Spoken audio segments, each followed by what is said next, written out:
예, 서울관악과 박민규입니다.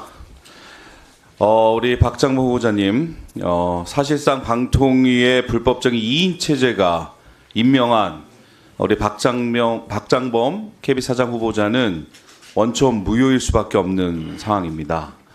우리 법원은 이미 방통위 2인 체제 의결이 불법적이라고 판결했습니다. 불법으로 판정된 2인 체제의 방통위가 KBS 이사진을 추천했고 그 이사진들이 박장범 후보자를 7대 0으로 선택했습니다. 즉 박장범 후보자는 이 자리에 있는 것 자체가 불법이자 무효인 점이라는 점을 말씀드리고 시작하겠습니다. 우리 박장범 후보자를 보면 개인적으로 매우 유감 속에 생각하고 안타깝게 생각하는 어떤 불행한 사건 사례가 떠오릅니다. 바로 워낙 유명한 일이라 누군지 이름을 얘기 안 해도 아실 건데요.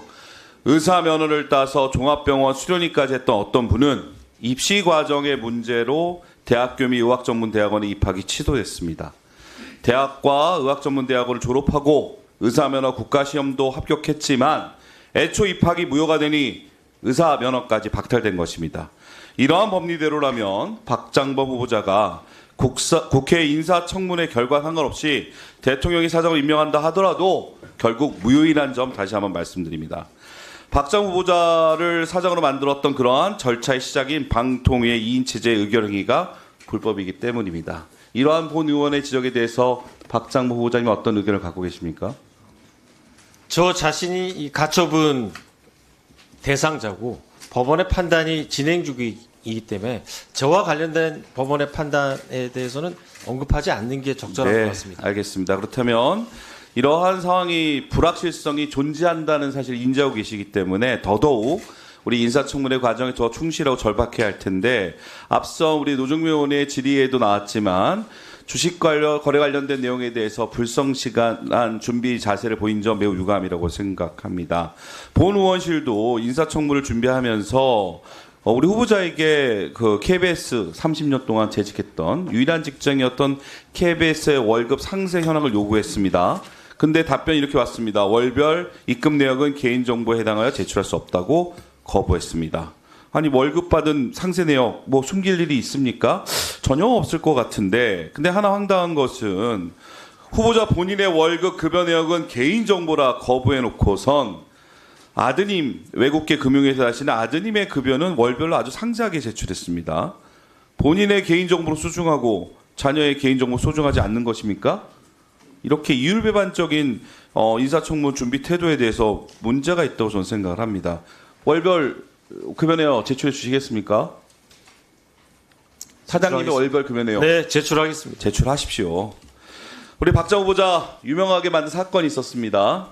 바로 올해 2월 대통령 특별 대담 진행자로서 질문하는 언론인이 아닌 윤 대통령 부부의 변호인으로 활약했던 모습 많은 국민들이 기억하고 있습니다.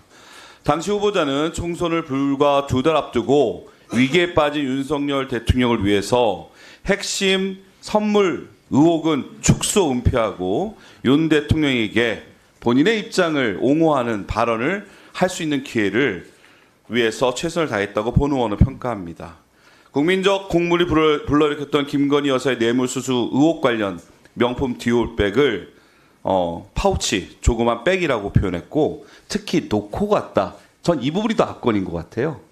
이렇게 일반적인 권력자 앞에서 국민을 대신하여 질문을 해야 되는 언론인의 기본 자세를 망각한 채 권력에 아부하는 모습을 보였다고 생각을 합니다. 관련돼서 저희 의원실이 그 인터뷰 질문지 있지 않습니까? 그 원고를 좀 다시 요청했어요. 그랬더니 영업비밀이 노출될 수 있고 외부 계약 상황 공개 이유로 거부했습니다. 이미 방송된 인터뷰 질문지가 어떻게 영업비밀이고 외부 계약 상황 공개에 대한 문제가 되는지 이해가 되지 않는데요. 혹시 하나 여쭤볼게요.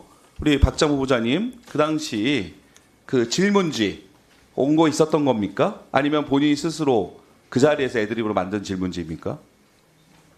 질문지를 작성하기 전에 통상의 절차에 따라서 이제 대통령 신년회견은 정치, 경제, 외교, 안보, 문화 다양한 분야를 질문하기 때문에 통상적으로 이 보도본부의 각 취재 부서에 현안 관련 질문지를 받습니다. 그 질문지에 그렇다면 네.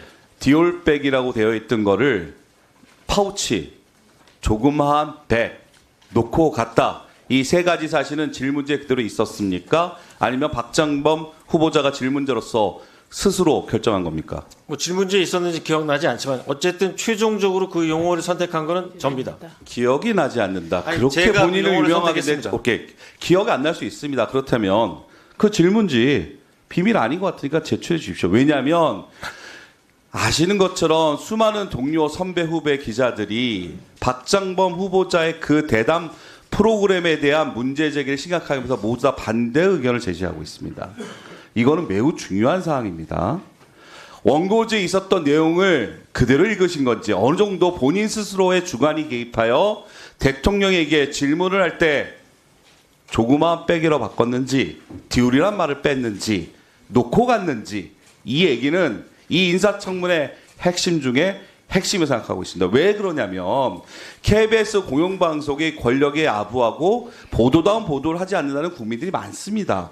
그렇다면 새로운 저널리스트 출신의 기자 출신의 앵커 출신의 박장범 후보자가 사장이 된다면 KBS 뉴스가 조금 더 국민의 방송으로 국민의 신뢰 받아야 된다면 그 첫 출발점은 그 질문지에 박장범 후보자가 어느 정도 주관이 개입됐는지 중요하다고 봅니다. 그렇기 때문에 간곡하게 관련돼서 그 질문지 제출해 주시길 요청드립니다.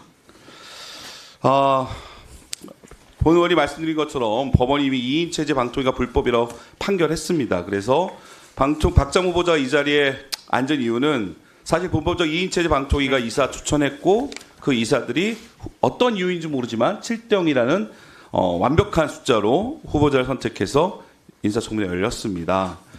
앞서서 우리 정동영 의원께서 박장범 후보자, 저도 개인적으로 박장 후보자가 처음 입사했을 때 제가 알기로는 나이가 제일 어린, 그래서 그 동기들 사이에서는 상당히 조용하고 뭐 성실하셨던 모습이 있었지만 다소 외톨이였다, 뭐 이런 평가를 좀 들었습니다. 그러한 분들이 쭉 어느 정도 30년 동안 해온 과정 속에서 저는 이 29기, 30기 이분들의 이야기를 다시 한번 언급 안 할 수가 없습니다. 박장 후보자의 사장 취임이 적절하지 않다고 반대 성명을 내면서 이렇게 표현했습니다. 보도본부를 제외하고 KBS 내부의 미지의 인물인 박장범 후보자. 보도본부 주로 근무하셨으니까요. 보도본부 구성원이 먼저 반대의 목소리를 내는 이유는 그를 이미 알고 있기 때문입니다. 최근 1년간 박장범 후보자는 리포트 제작자와 뉴스 제작자로서 KBS 뉴스를 훼손해 왔습니다. 라고 이야기한 점이 매우 뼈아프게 전 느껴집니다. 다시 한번 묻겠습니다. 이렇게 동료, 후배, 기자들로부터 이런 표현을 받은 거에 대해서 경청하고 참고하겠다는 표현 갖고는 이 위기에 쌓인 KBS를 이끌어갈 리더십 발휘하는 되지 않는다고 봅니다.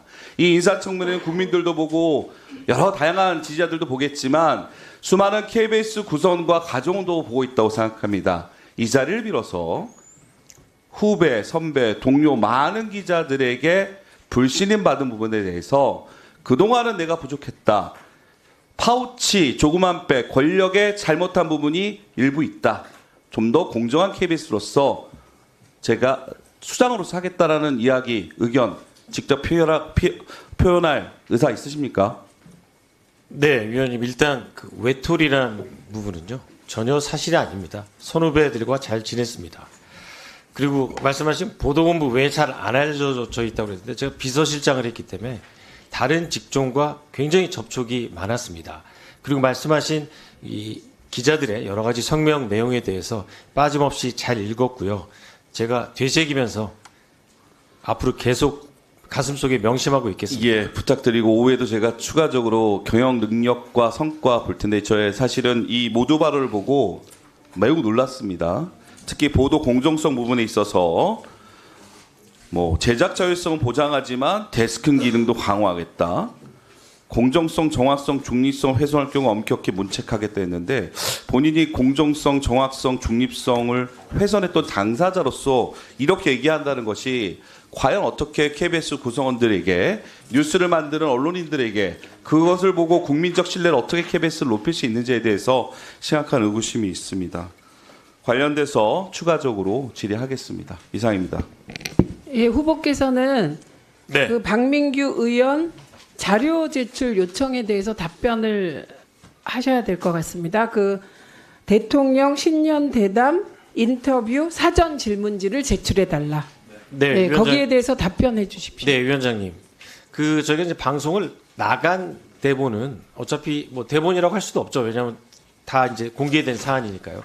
하지만 그 이전에 그 보도본부 각 취재부서에서 취합한 그 기본적인 질문, 그리고 이게 이제 대담만 나가는 방송이 아니었습니다. 중간 중간에 대통령실을 소개하고 이제 구경하면서 다니는 코너가 있기 때문에 그 제작본부 쪽과 협의를 해서 어떤 질문을 앞에 가고 어떤 질문을 뒤에 갈지 그런 협의 과정이 있었습니다.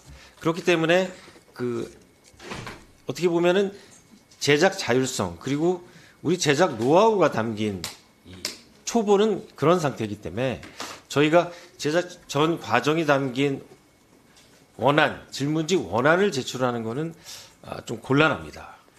저희가 다만 그 나간 방송을 통해서 평가받는다고 생각을 하고 있습니다. 예, 후보자가 정확히 이해하셔야 되는데 지금 박민규 위원이 인터뷰 질문지를 달라고 한 것은 그렇게 해서 취합된 인터뷰 질문지에 과연 디올백을 파우치라고 써놨는지, 애초에 디올백이라고 써놨는지, 디올백이라고 쓴 것을 앵커가, 당시엔 앵커죠, 앵커가 파우치로 읽지 않았는지, 그래서 답변의 진실성을 확인하겠다는 의도로 들었습니다. 맞습니까?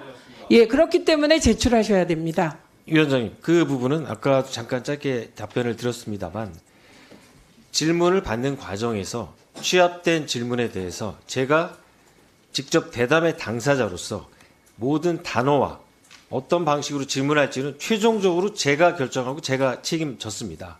예, 그렇죠. 네, 예. 그렇기 때문에 그 문제의 소지가 발생한다면 오롯이 제가 책임을 지게 돼 있습니다. 아니요. 그런 자세는 뭐 당연히 그래야죠. 네.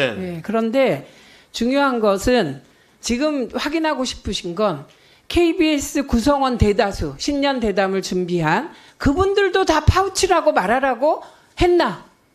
요걸 확인하시겠다는 거잖아요. 그죠? 아니면 유독 앵커만 그랬냐를 확인하고 싶다는 건데 이거를 뭐 안 내실 수 있습니다. 그러나 만약에 안 내신다면 KBS 구성원 대다수는 디올백이라고 질문하길 바랬는데 앵커가 그 자리에서 혹은 그 사전 단계에서 파우치라고 바꿨다라는 심증을 갖게 된다. 요 점 말씀드리니까 이거는 조금 생각해 보시고요.